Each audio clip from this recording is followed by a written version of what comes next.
हमारा first question है, what does CCTV stand for. CCTV का क्या मतलब होता है? तो CCTV का मतलब होता है क्लोज्ड सर्किट टेलीविज़न। तो CCTV जो कहते हैं ना कि CCTV लगे हुए हैं सारी जगह, तो उसका फुल फॉर्म होती है क्लोज्ड सर्किट टेलीविज़न। ठीक है। अब नेक्स्ट क्वेश्चन आ जाता है कि how does specific objective help the teacher, कि जो स्पेसिफिक ऑब्जेक्टिव जो है टीचर की कैसे मदद करते हैं। तो सबसे पहले आपको ये पता होना चाहिए कि स्पेसिफिक ऑब्जेक्टिव्स होते क्या हैं। तो स्पेसिफिक ऑब्जेक्टिव्स दो टाइप के ऑब्जेक्टिव होते हैं, एक हमारे होते हैं जनरल ऑब्जेक्टिव, एक होते हैं हमारे स्पेसिफिक ऑब्जेक्टिव। जनरल ऑब्जेक्टिव होते हैं जो उस सब्जेक्ट से रिलेटेड होते हैं, पूरे के पूरे सब्जेक्ट से, और जो काफ़ी सालों के बाद, काफ़ी लाइफ लॉन्ग और ब्रॉडर कॉन्सेप्ट है जब एक बच्चे को आते हैं वो समझ में। लेकिन जो स्पेसिफिक ऑब्जेक्टिव्स होते हैं, स्पेसिफिक ऑब्जेक्टिव्स हमारे उस टॉपिक से रिलेटेड होते हैं जो टीचर उस टाइम पे उस क्लास में पढ़ाने जा रहा होता है, और जो बच्चे से एक्सेप्ट करता है कि इस टॉपिक को पढ़ के बच्चे में ये बदलाव आ जाएगा, तो वो स्पेसिफिक ऑब्जेक्टिव से रिलेटेड होता है। तो अब जो टीचर को कैसे हेल्प करते हैं, तो टीचर को कैसे हेल्प करेंगे। मान लो टीचर ने एक टॉपिक आज पढ़ाना है और टीचर पूरा सेटअप करके गई है कि मुझे आज ये काम मेरे को कराना है, बच्चे को ये मैं क्या कहते हैं एक्टिविटी कराऊंगी। तो अगर वो बदलाव बच्चे के व्यवहार में उसे दिखाई दे रहा है, तब उसको पता चलता है कि क्या कहते हैं कुछ इम्प्रूवमेंट हुई है, कुछ एक्सपीरियंस गेन किया है, उसका ऑब्जेक्टिव फुलफिल हुआ है। तो ये क्या होते हैं, they are end view of the possible achievement. End view नहीं होते हैं ये, बल्कि ये क्या करते हैं, ये क्या कहते हैं एंड व्यू नहीं होगा। पॉसिबल अचीवमेंट क्या क्या हो सकती है उसका एंड व्यू नहीं होगा, क्योंकि पॉसिबल अचीवमेंट क्या वो तो टीचर को सामने दिखाई दे रहा है ना कि क्या क्या अचीवमेंट हो रही है उसके सामने में, तो पॉसिबल अचीवमेंट की तो बात ही नहीं है। अब they give direction to the entire educational system को डायरेक्शन देते हैं, नहीं एंटायर एजुकेशनल सिस्टम को डायरेक्शन नहीं देते, वो एक टॉपिक से रिलेटेड होते हैं जो उस दिन कराना है। मान लो कि आज मुझे आपको एक स्पेसिफिक टॉपिक पढ़ाना है कि पोल्यूशन क्या होता है, तो मेरा सारा स्पेसिफिक ऑब्जेक्टिव जो मैं चाहती हूँ कि बच्चों में बदलाव आए, क्या क्या मुझे पढ़ाने के बाद मिलेगा इस टॉपिक को, तो वो मेरा स्पेसिफिक ऑब्जेक्टिव है। लेकिन डायरेक्शन प्रोवाइड करना ये तो है ही नहीं इसका ऑब्जेक्टिव। ठीक है, तो डायरेक्शन प्रोवाइड करना तो वाइडर कॉन्सेप्ट हो जाएगा ना, तो ये इसका ऑब्जेक्टिव ये भी नहीं है इसका। अब थर्ड आ जाता है, they help in the selection of subject matter and also teaching learning activity. हाँ, तो ये इसका ऑब्जेक्टिव है, क्योंकि टीचर को हेल्प होती है कि वो आज का सब्जेक्ट मैटर चूज़ करे। मान लो कि कल मुझे क्या पढ़ाना है, ठीक है, आज मैंने क्या पढ़ाया था, कल मुझे मान लो एक पंचायत का टॉपिक पढ़ाना है, तो वो मेरा सब्जेक्ट मैटर हो गया। अब क्या क्या एक्टिविटी में यूज़ करूँ कि बच्चों के, और क्या क्या मेरे ऑब्जेक्टिव होंगे कि एक्टिविटी ये सारी चीज़ें करा के बच्चों के व्यवहार में क्या क्या परिवर्तन आएगा, ये सब चीज़ें वो बना के ले जाएगी और वहाँ क्लासरूम में जब कराएगी, ठीक है, डिलीवर करेगी अपना चैप्टर लेसन जो भी सब्जेक्ट है, उसके बाद देखेगी बच्चों के व्यवहार में क्या परिवर्तन आया है। तो ये सेट थर्ड होगा। दे अब फोर्थ है, they have to go beyond the school programme. School programme से बियॉन्ड जाने का तो बात ही इसमें नहीं होती है। अब आ जाता है हमारा, why is the second language acquisition in childhood unique, कि जो सेकेंड लैंग्वेज जो सीखना चाइल्डहुड में क्यों यूनिक होती है, क्योंकि आप सबको पता है कि जो बच्चा जो चाइल्डहुड होता है, जो 6 साल तक के बच्चे का ना मैक्सिमम डेवलपमेंट हो जाता है, कम से कम 90% डेवलपमेंट उसके माइंड का हो जाता है। तो इसलिए ये भी बोलते हैं कि जो बच्चा जो है, अगर कुछ भी आपको नया चीज़ें सिखानी है, तो बच्चे की उम्र अगर छोटी है तो छोटेपन से उसे सिखाओ, जिससे कि वो उस चीज़ में ट्रेंड हो जाते हैं। तो अब जो सेकंड लैंग्वेज एक्विजिशन जो चाइल्डहुड में क्यों यूनिक होता है, क्योंकि इसके अंदर उसको अपनी मदर टंग तो आती है। ठीक है, चाइल्डहुड में बच्चा स्कूल जाएगा, अब उसे मदर टंग आती है। मान लो कि मैं एक हिंदी एनवायरनमेंट में रहती हूँ, या मैं अभी विदेश गई, मैं मेरे पेरेंट्स हैं, मैं उनके साथ विदेश में रह रही हूँ, लेकिन मेरे घर में हिंदी में बात कर रहे हैं, तो हिंदी मेरी क्या है, मदर टंग है। ठीक है, या मान लो मैं हरियाणा में रह रही हूँ, तो हरियाणवी मेरी मदर टंग है, लेकिन मैं स्कूल में जाऊँगी तो स्कूल में मैं दूसरी लैंग्वेज में बात कर रही हूँ, मैं वहाँ हिंदी सीख रही हूँ, या मैं जिस भी स्टेट में अभी हूँ मैं वहाँ की भाषा सीख रही हूँ, मैं इंग्लिश सीख रही हूँ, तो वो सेकंड लैंग्वेज हो जाती है। तो इसके अंदर ये उसका बेनिफिट होगा कि बच्चा एक से ज़्यादा लैंग्वेज सीख पाएगा, ठीक है। और जितनी लैंग्वेज एक इंसान को आती है उसका माइंड का डेवलपमेंट बहुत ज़्यादा अच्छा होता है, उसकी थिंकिंग प्रोसेस बहुत अच्छी होती है। तो इसलिए बोला जाता है। और जो हमारी अभी पॉलिसी हमारी फर्दर जो 1986 की पॉलिसी हो या 2020 की पॉलिसी हो, उसमें भी यही कहा गया है कि 3 लैंग्वेज बच्चे को कम से कम सिखानी है। तो 3 लैंग्वेज फॉर्मूला यूज़ किया है। तो अब जो फर्स्ट आ जाता है कि इसमें है सेकंड लैंग्वेज जो होती है सेम एज फर्स्ट लैंग्वेज।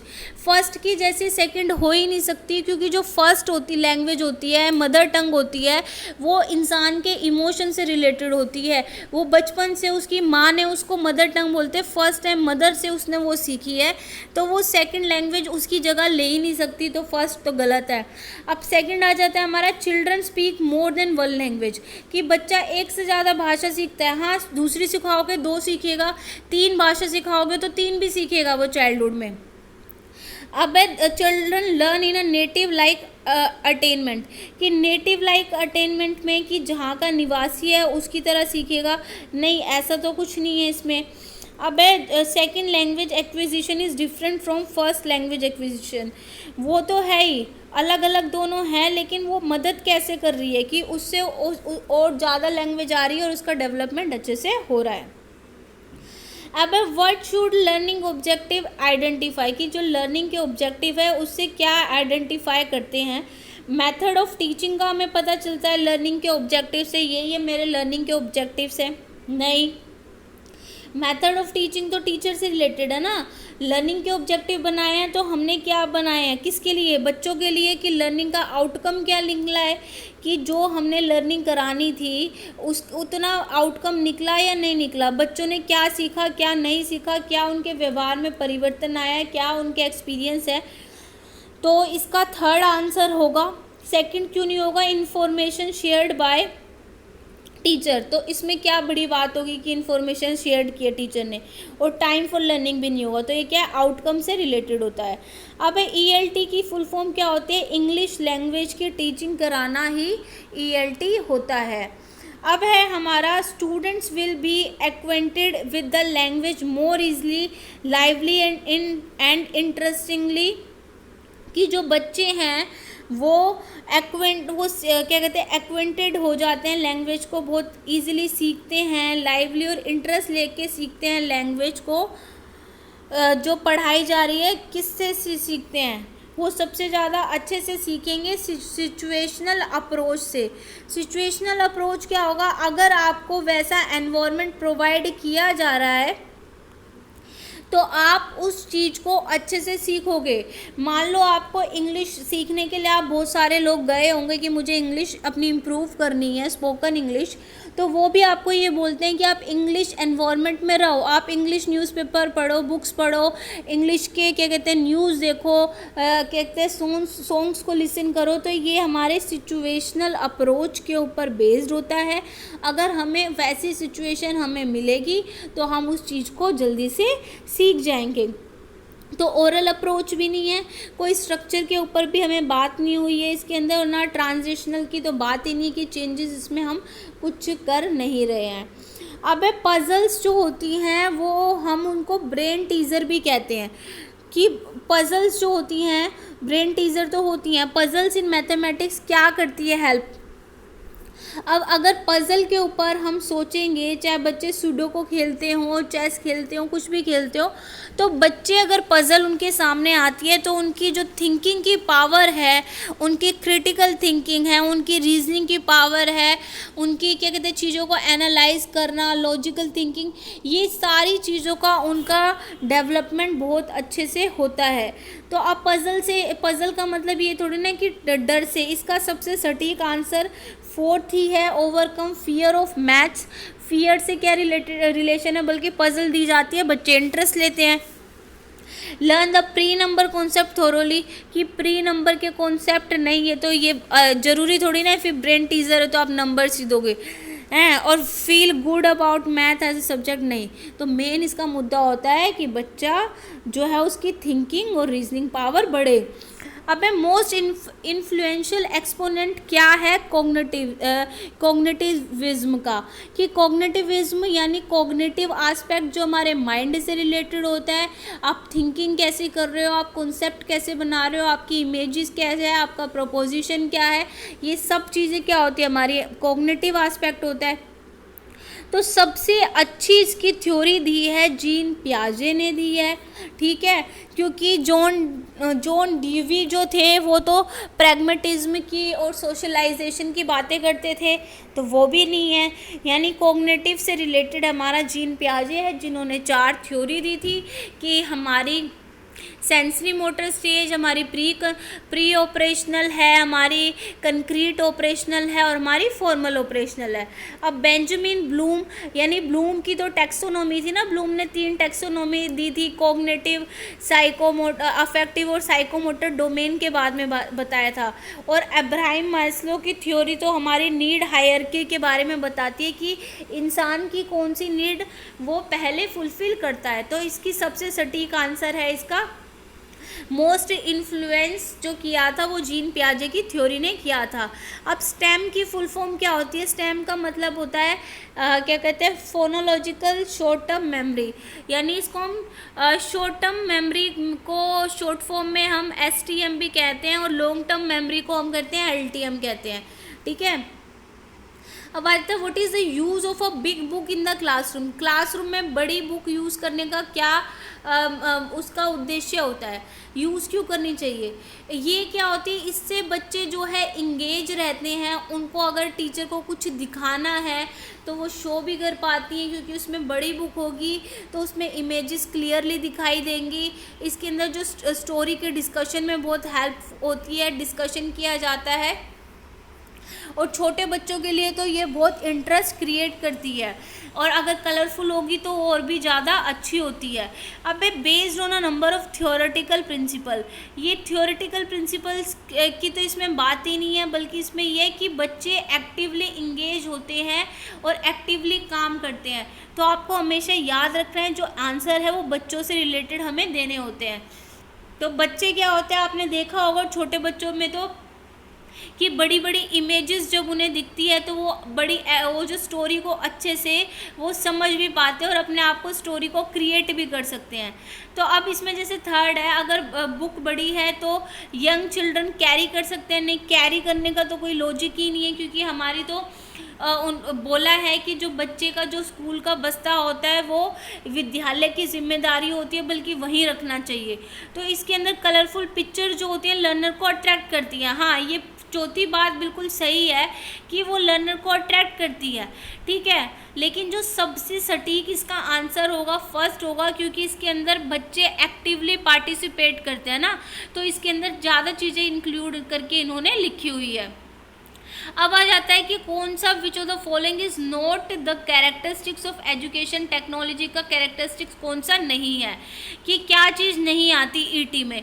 तो it is based on application of scientific knowledge, scientific knowledge पे बेस्ड होता है। हाँ बिल्कुल बेस्ड होता है, साइंटिफिक रिसर्च हुई है, क्या कहते हैं वो चीज़ें बनी हैं जभी तो आप उसका यूज़ कर पा रहे हो। जैसे इंटरनेट है, अभी आप इंटरनेट से पढ़ रहे हो, वो साइंटिफिक नॉलेज पे तो बेस्ड है कि इंटरनेट का हमने क्या कहती है उसको यूज़ किया, उसकी डिस्कवरी की, इन्वेंशन किया, या मोबाइल का इन्वेंशन किया, ये सारी चीज़ें हमारी साइंटिफिक होती है। तो एजुकेशन टेक्नोलॉजी, प्रोजेक्टर से पढ़ाना, ये सब साइंटिफिक चीज़ें हैं।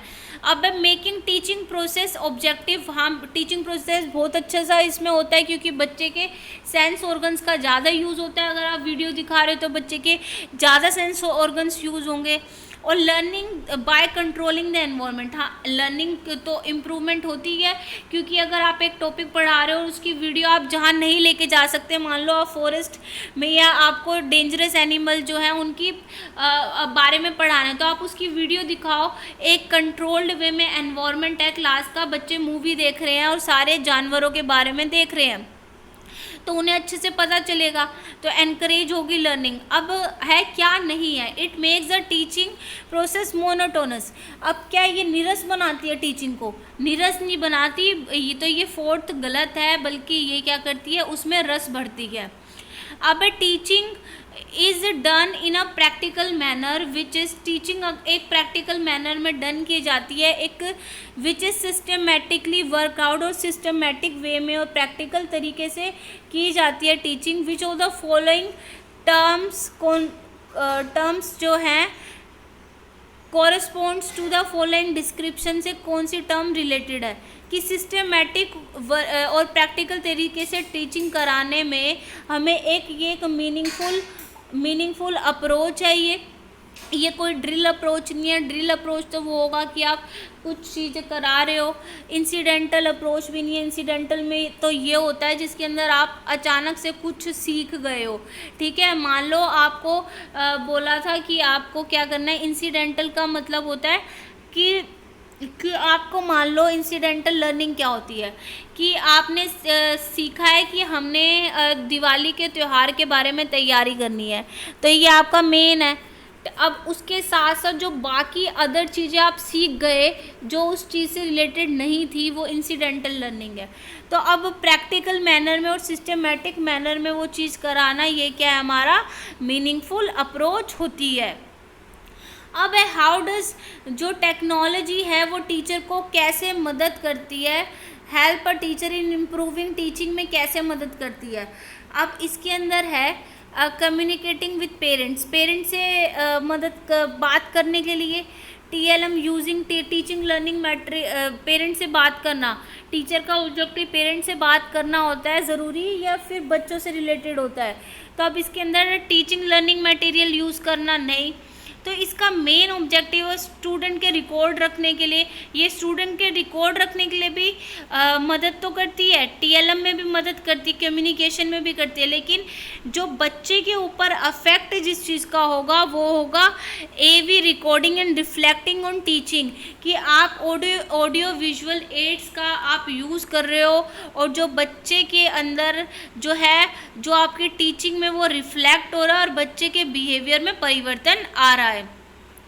तो सबसे सटीक आंसर होगा फोर्थ। अब वेस्ट का जो मेथड है वो aim at the development of dash which is an essential and salient feature of language learning. तो अब जो वेस्ट मेथड है उनका जो एम है वो वोकैबुलरी का डेवलपमेंट करना है।